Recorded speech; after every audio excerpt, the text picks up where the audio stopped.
administrasi perkantoran terkait kearsipan. Nah, tapi sebelum itu alangkah baiknya kita berkenalan dulu ya. Seperti kata pepatah, tak kenal maka tak sayang.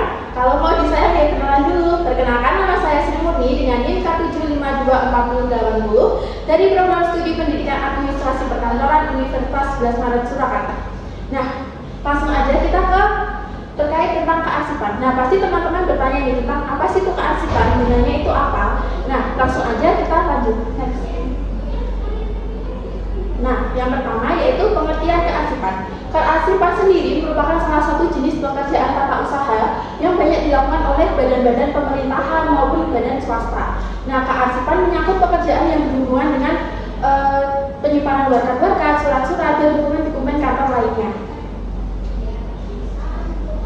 Nah, yang kedua yaitu kegunaan arsip. Kegunaan arsip di sini ada 6. Yang pertama yaitu menjadi sumber ingatan atau memori. Nah, arsip yang disimpan bisa menjadi suatu sumber ingatan bagi suatu instansi, seperti contohnya surat piutang. Nah, dalam surat piutang itu bisa menjadi sumber ingatan untuk organisasi bahwasanya mereka memiliki utang dengan perusahaan lain. Yang kedua yaitu sebagai bank data yang digunakan untuk pencarian informasi. Nah, informasi-informasi yang ada dalam arsip tersebut bisa menjadi suatu bank data dalam perusahaan tersebut mencari informasi-informasi terkini. Yang kedua yaitu sebagai rujukan historis. Ini seperti arsip tentang sejarah berdirinya organisasi tersebut, sehingga apabila karyawan ingin mengetahui mengenai berdirinya perusahaan tersebut, itu bisa menjadi melihat arsip tersebut sehingga menjadi suatu rujukan historis. Yang keempat yaitu sebagai bahan pengambilan keputusan. Nah, dengan adanya arsip-arsip tersebut, pihak manajer menggunakan arsip tersebut sebagai suatu sumber informasi, sehingga informasi-informasi yang didapatnya tersebut bisa menjadi bahan pengambilan keputusan nanti ke depannya. Yang kelima yaitu sebagai sumber ilmu pengetahuan. Ini sebenarnya sama dengan rujukan historis, yaitu dengan adanya arsip tersebut, karyawan atau pimpinan itu mendapatkan ilmu-ilmu baru dari arsip-arsip tersebut. Yang keenam yaitu sebagai bukti legalitas. Nah, itu bisa menjadi bahan bukti bahwasanya perusahaan atau instansi memiliki hak untuk tinggal dalam perusahaan tersebut atau memiliki hak dalam tanah tersebut. Next. Nah, yang ketiga yaitu jenis arsip. Jenis arsip sendiri dibagi menjadi 4, yaitu pertama fungsi, bentuk fisik, sifat, dan pemiliknya. Nah, untuk bentuk fungsinya sendiri yaitu ada arsip dinamis.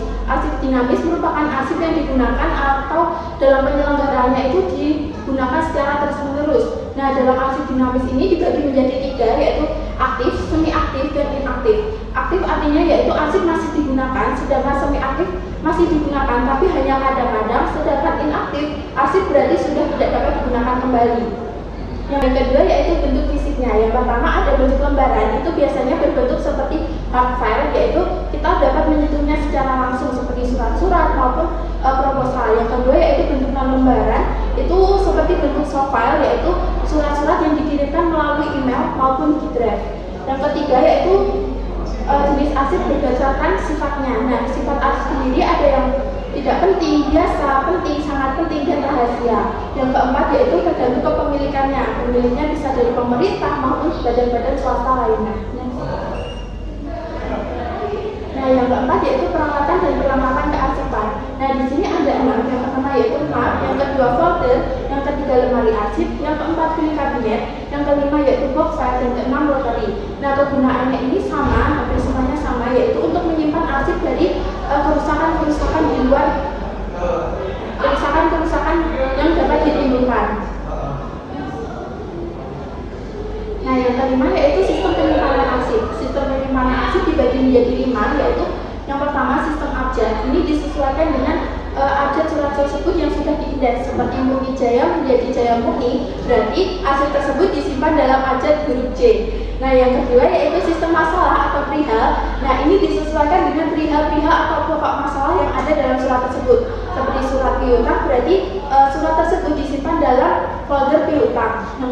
Yang ketiga, yaitu sistem nomor. Nah, ini disesuaikan dengan sama dengan sistem abjad, hanya saja disesuaikan dengan nomor-nomornya. Yang keempat yaitu sistem tanggal, disesuaikan dengan tanggal masuk surat tersebut. Seperti tanggal 12 Agustus, berarti surat tersebut dimasukkan dalam folder tanggal 12 Agustus. Yang kelima atau yang terakhir yaitu sistem wilayah. Ini berarti arsip disesuaikan dengan wilayah perusahaan tersebut. Sepertinya Nah, seperti perusahaan Bandung, berarti arsip tersebut berada dalam folder Kota Bandung. Nah, yang keenam yaitu penemuan kembali arsip. Penemuan kembali arsip ada dua cara, yaitu secara manual dan secara mekanik. Penemuan secara manual artinya arsip ditemukan dengan menggunakan tenaga manusia tanpa menggunakan tenaga mesin. Sedangkan penemuan secara mekanik itu berarti arsip ditemukan secara bantuan elektronik atau arsip tersebut memang disimpan dengan penyimpanan elektronik lainnya. Nah, yang ketujuh yaitu pemindahan arsip. Pemindahan arsip ini merupakan kegiatan memindahkan arsip dari aktif kepada inaktif karena jarang sekali dipergunakan dalam kegiatan sehari-hari. Nah, pemindahan arsip dapat juga berarti kegiatan memindahkan arsip yang telah mencapai jangka waktu tertentu ke tempat lain sehingga file kabinet yang semula dapat dipakai dalam pelaksanaan pekerjaan sehari-hari dapat digunakan kembali. Nah, pemindahan arsip sendiri ini tujuannya itu untuk meningkatkan efisiensi kantor agar tidak mengeluarkan anggaran-anggaran baru. Nah, selanjutnya yaitu adanya pemindahan arsip, maka arsip harus dimusnahkan. Nah, pemusnahan arsip bisa dilakukan dengan tiga cara, yaitu pembakaran, pencacahan, dan penghancuran. Nah, adanya tiga cara ini digunakan agar arsip-arsip yang bersifat rahasia itu kerahasiaannya tetap terjaga sehingga tidak bocor ke perusahaan-perusahaan lain. Nah, kesimpulan.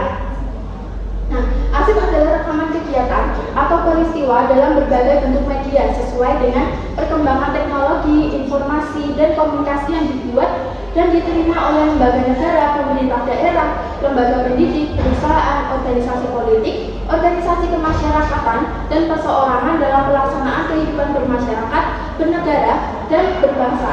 Nah, arsip mempunyai peran yang sangat penting bagi keberadaan sebuah kantor. Maka arsip perlu mendapatkan perhatian khusus sehingga keberadaan arsip sendiri pada sebuah kantor benar-benar menunjukkan peran yang sesuai dan dapat mendukung penyelesaian pekerjaan yang dilakukan semua personil dalam kantor tersebut. Nah, itu saja materi yang bisa saya sampaikan. Terima kasih. Mohon maaf apabila ada salah kata dalam penyampaian materi yang saya berikan. Terima kasih. Wassalamualaikum warahmatullahi wabarakatuh.